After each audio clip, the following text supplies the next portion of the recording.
ఇంతమంది వక్తలు అత్యద్భుతంగా మాట్లాడిన తర్వాత నేను ఏమని మాట్లాడు ఎక్కడి నుంచి మొదలు పెట్టాను. ఆ మహాతల్లి మహానటి గురించి నాకు తెలిసింది చాలా తక్కువ. దాన్ని ఎట్లా నేను ఆవిష్కరించడం అనే ఇందాక నుంచి మేమాంసలో ఉన్నాను. నిజంగా కూడా చాలా కష్టం. కానీ ఆవిడ గురించి మాటలు మాట్లాడే కంటే చేతల్లో ఇలా చూపించుకునే అదృష్టం నాకు లభించినందుకు దీనికి కారణమైనటువంటి ప్రతి ఒక్కరికి శిరస్సు వచ్చే హృదయపూర్వక నమస్కరిస్తాను. బట్ ఆవిడతోటి నాకు అనుబంధం ఉంది అని చెప్పుకోవటం అన్నది నాకు చాలా సంతోషంగా గర్వంగా అనిపిస్తుంది. నేను పునాదిరాళ్ళు అనే సినిమా మొట్టమొదటగా చేస్తానని వాళ్ళకి చెప్పడం అన్నది అది కాకతాళీయం. ఎందుకంటే అప్పటికి నా ఫిల్మ్ ఇన్స్టిట్యూట్ కోర్స్ పూర్తి కాలేదు, చెయ్యకూడదు, అయినా సరే తప్పనిసరి పరిస్థితుల్లో వస్తాను అన్నాను. అది 1978 ఫిబ్రవరి మంత్, మార్చి రాబోతుందో.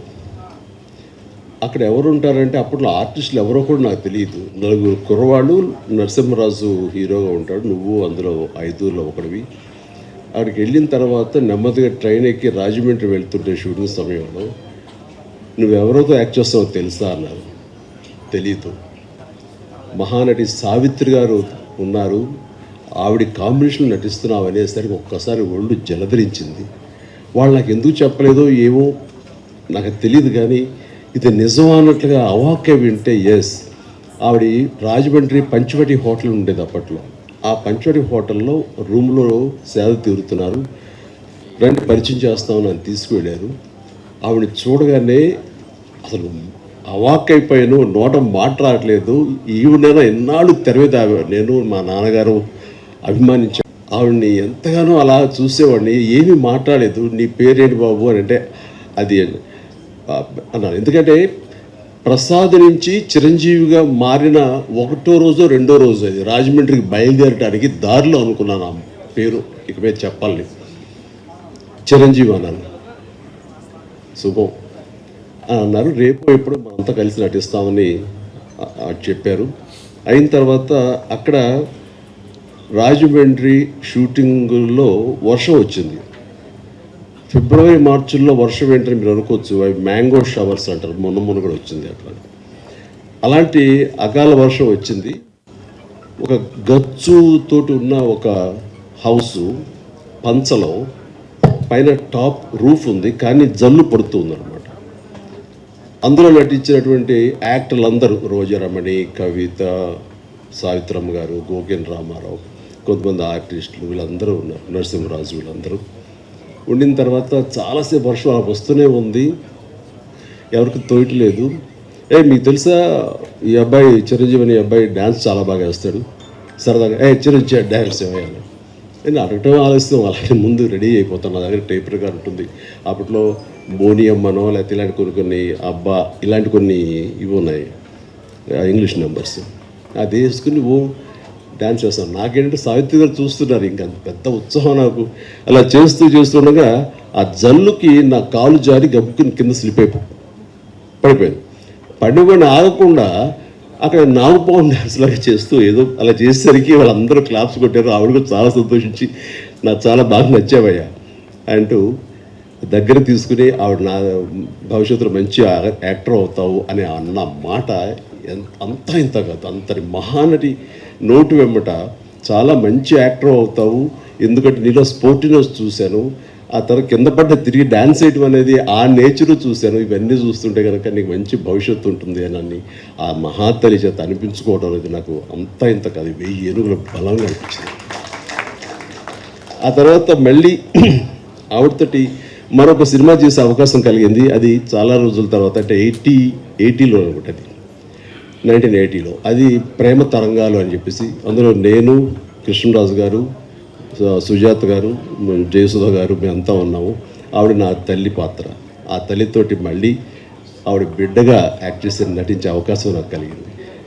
ఇట్లాగా ఆ తర్వాత మళ్ళీ నేను ఆవిడ చూసే అవకాశం కానీ ఆవిడతోటి నటించే అవకాశం కలగలేదు. ఆ తర్వాత మరి కాలం చెందారు. కానీ ఆవిడ సినిమాలు ఎప్పుడు చూస్తుంటాను, పాత పాటలు ఎప్పుడు ఇంట్లో పెట్టుకుంటుంటాను. ఏదైనా పాత పాట చూడాలంటే కనుక నాకు సావిత్రమ్మ గారు యాక్ట్ చేసినవి, ఆవిడ పాడినవి, ఆ పాటలే చూస్తుంటాను.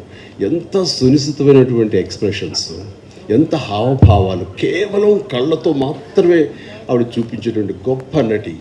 ఇందాక మనం గత వక్తలు అన్నట్లుగా ప్రపంచంలో మరి ఏ నటి లేరండి. ఆవిడే కళ్ళతోటి యాక్ట్ చేసేవాళ్ళు, కళ్ళతోనే ఆకట్టుకునేవాళ్ళు, కళ్ళతోటి హావభావాలు పలికించేటువంటి గొప్ప నటీమణి. మా నాన్నగారికి చాలా ఇష్టమైన నటీమణి సావిత్రి గారు. సో బహుశా నాకు నాన్నగారి నుంచే వచ్చిందేమో. నాన్నగారు ఆవిడ పాటలు అవి ఏదో కనిపిస్తున్నా, ఎప్పుడైనా చూపిస్తున్నా, మేము సినిమాలకు వెళ్ళినా సరే దాని ఇంటికి వచ్చిన తర్వాత విడమరి చెప్పేవాళ్ళు నాన్నగారికి నటన పట్ల మక్కువ కొద్దీ. సావిత్రి గారు ఎలా చేసేవాళ్ళు, అక్కడ చూడి అంత ఇదిగా ఉండేదో, ఆ కళ్ళ నుంచి బయటికి నీరు రాదు, కానీ ఆ కళలో ఆ కరుణ రసం ఎంత బాగుందో చూడండి నాన్నగారు చెప్తుంటే. ఆ రకంగా నాన్నగారి నుంచి నాకు ఆవిడ మీద అభిమానం కానీ, వారి నటనలో అలా చూడటం కానీ, దాన్ని ఆకలింపు చేసుకోవటం కానీ, ఆ రకంగా ఆవిడ మీద అభిమానం పెరగడానికి బహుశా అదే కారణం. అందుకని నేను అంతమించి ఆ మహానటిని ఎనలైజ్ చేసి ఆ మహానటి గురించి నేను చెప్పేంత అర్హత నాకు నిజంగా లేదు నాకు. బట్ ఆవిడ అనుక్షణం ఆవిడ ఎప్పుడు మనసులో ఆరాధిస్తుంటాను. నాకు మంచి ఫోటోగ్రాఫ్ మన కిషోర్ ఇచ్చాడు, సంజయ్ కిషోర్. అది ఎప్పుడు ఆ బెడ్రూమ్లో నేను పెట్టుకుంటూ ఉంటాను, అంతగా ఇష్టపడతాను. ఒకసారి అదే చెప్తున్నారు చాముండేశ్వరి గారు, ఇంటికి వచ్చినప్పుడు నేను ఆవిడని ఎప్పుడు ఎంతగా ఆరాధిస్తానో, మీరు సడన్గా వచ్చారు నాకు నిజంగా తెలియదు, కానీ మీరు నమ్ముతారు నమ్మరు అంటూ ఆ బెడ్రూమ్లోకి వెళ్ళి ఆ ఫోటోగ్రాఫ్స్ ఆవిడ చూపించినప్పుడు ఆవిడ ఎంత స్పందించారు, ఎంత ఇదయ్యారంటే అంత ఇంత కాదు. బహుశా అంతగా ప్రేమించే ఒక యాక్టర్ చిరంజీవి లాంటి మనిషి చేత ఇది చేయించాలని ఆవిడకి ఎందుకు అనుకుంటున్నారో ఏమిటో నాకు నిజంగా తెలియదు. కానీ మన బ్రహ్మానందం గారు వాళ్ళు అన్నట్లుగా ఆ మహాతల్లి పైనుంచి నా గురించి ఇది ఈ పుస్తక ఆవిష్కరణ కానీ నా గురించి మరింత యంగర్ జనరేషన్స్కి తెలిసే విధంగా ఆ అవకాశం మళ్ళీ చిరంజీవి ద్వారానే బయట ప్రపంచానికి మళ్ళీ అందరికీ తెలిసేలాగా నేను ఎప్పుడూ చిరంజీవిగానే ఉంటాను. ఆయన మాట చాలా బాగా చెప్పారు. నేను చనిపోలేదు, నేను బ్రతికే ఉన్నాను అన్నది చెప్పుకునే ఇది నా ద్వారా లభించినందుకు, నేను దానికి ఒక వారధిగా ఉన్నందుకు నేను చాలా నా జన్మ సార్థకమైందని భావిస్తున్నాను. అలాంటి అవకాశం నాకు ఇచ్చినటువంటి విజయ చాముండేశ్వరి గారికి, గోవిందరావు గారికి నా హృదయపూర్వక ధన్యవాదాలు తెలియజేస్తున్నాను.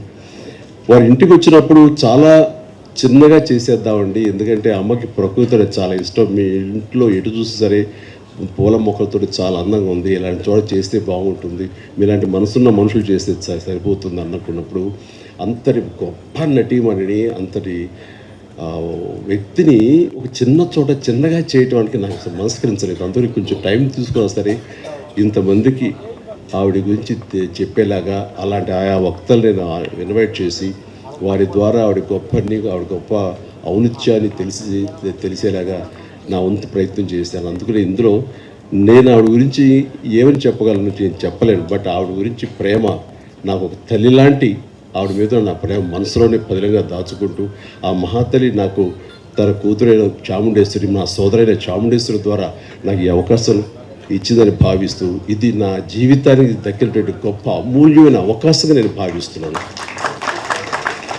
అందుకనే ఒక్కోసారి మాటలు కొరవడిపోతాయి. ఈసారి నిజంగానే నేను మాట్లాడేటప్పుడు మాటలు వెతుక్కుంటున్నాను, దానికి కాలం లోపల తన్నుకొస్తున్నటువంటి ఉద్వేగం.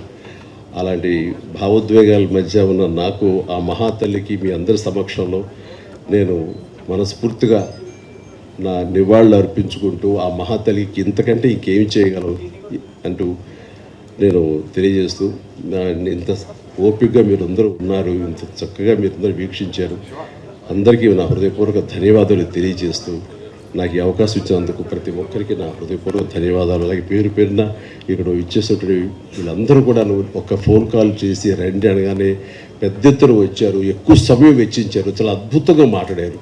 వీరందరికీ నా హృదయపూర్వక ధన్యవాదాలు తెలియజేసుకుంటున్నాను. Good night.